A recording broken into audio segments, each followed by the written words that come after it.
What happens after we take our last breath? Does the soul vanish into nothingness or journey through realms beyond our understanding? Welcome, Soul Seeker, to the ultimate mystery. Today, we venture into the heart of Tibetan wisdom, exploring a sacred text that has captivated minds for centuries, the Bardo Thodol, commonly known in the West as the Tibetan Book of the Dead. Imagine a companion who stands by you as you step into the unknown, guiding you through the most profound and mysterious transitions of life. This is the essence of the Bardo Thodol. But it's more than just a guide to death. It's a roadmap to the afterlife, a spiritual manual that reveals what happens once we pass beyond the physical world. Together, we'll walk through these teachings and uncover their profound messages, perhaps even gaining new insights into what it means to truly live. The Bardo Thodol was created by Padmasambhava, a spiritual master, so revered in Tibetan Buddhism that he is almost legendary. Born in India, he is credited with bringing Buddhism to Tibet in the 8th century, and Tibetans honor him as Guru Rinpoche, which means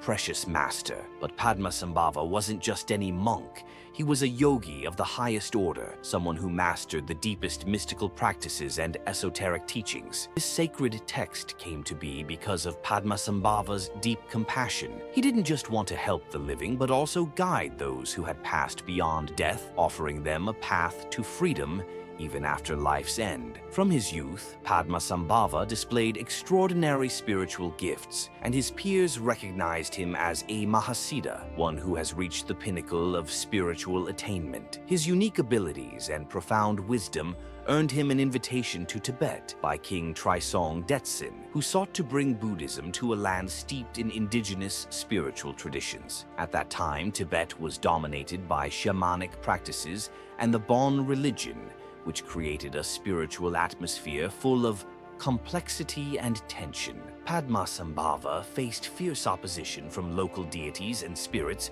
who resisted the spread of Buddhism. Using his mastery of tantric rituals and magical techniques, he was able to tame these spirits and integrate them into the fabric of Tibetan Buddhism, creating a harmonious blend of ancient traditions and new teachings. Padmasambhava went on to establish the Samye Monastery, Tibet's first Buddhist monastery, and began imparting his profound teachings on the mind, reality, and the cycle of existence, known as samsara. In Tibetan Buddhism, death is not seen as an end, but as a transition, a chance for spiritual liberation. Padmasambhava understood that at the moment of death, the mind enters a special state where it is more open to the truth than ever before. He saw this moment as an opportunity for freedom, but he also knew that many, upon dying, are caught in confusion, fear, and illusion, unable to recognize the truth that could liberate them. His mission was clear: to provide a guide that would help the dying or those preparing for death understand these transformative moments, offering a chance for enlightenment even as everything dissolves into the unknown. This compassionate vision is the foundation of the Bardo Thodol. Padmasambhava also understood that not everyone would attain enlightenment during their lifetime, but he believed death could offer a final chance. So he created instructions to help individuals recognize the clear light, the pure essence of the mind, at the moment of death. The Bardo Thodol teaches us about 3 key stages, or bardos, that every soul traverses after death. The Chi Bardo, the moment of death. In the Chi Bardo, the soul faces the moment of death, a profound transition where the physical body dissolves and consciousness is freed.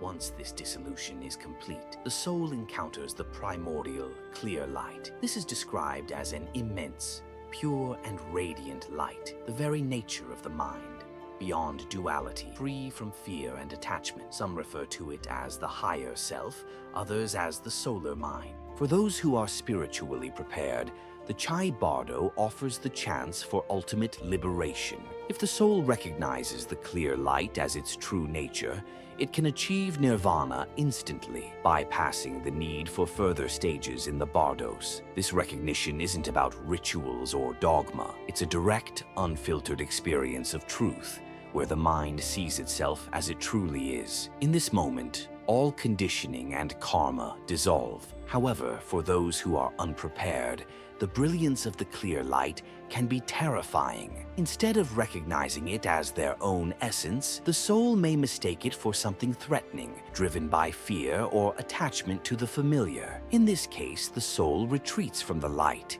missing the opportunity for liberation, and moves on to the next stages of the bardo. The Chid Bardo, the bardo of visions. As Carl Jung once said, gods and demons are projections of the unconscious, powerful and inescapable until we understand them as parts of ourselves. In the Chid Bardo, the soul enters a state where the mind is freed from the body, and the boundaries of physical reality no longer apply. Here, the soul encounters projections of its own mind, visions that may appear as either peaceful or frightening, depending on the soul's emotional and karmic state. These visions are reflections of the soul's accumulated desires, fears, and unresolved emotions. The Chid Bardo presents two distinct types of visions: peaceful and wrathful. In the peaceful vision phase, the soul may encounter benevolent deities, figures of light and wisdom, representing the enlightened qualities of consciousness. These beings offer peace and serenity, yet they can also be overwhelming for an unprepared mind. If the soul fails to recognize these peaceful visions for what they are, it may retreat in confusion. In the wrathful vision phase, if the soul does not embrace the peaceful visions, it is confronted with wrathful deities, intense and sometimes terrifying forms. These are not external forces,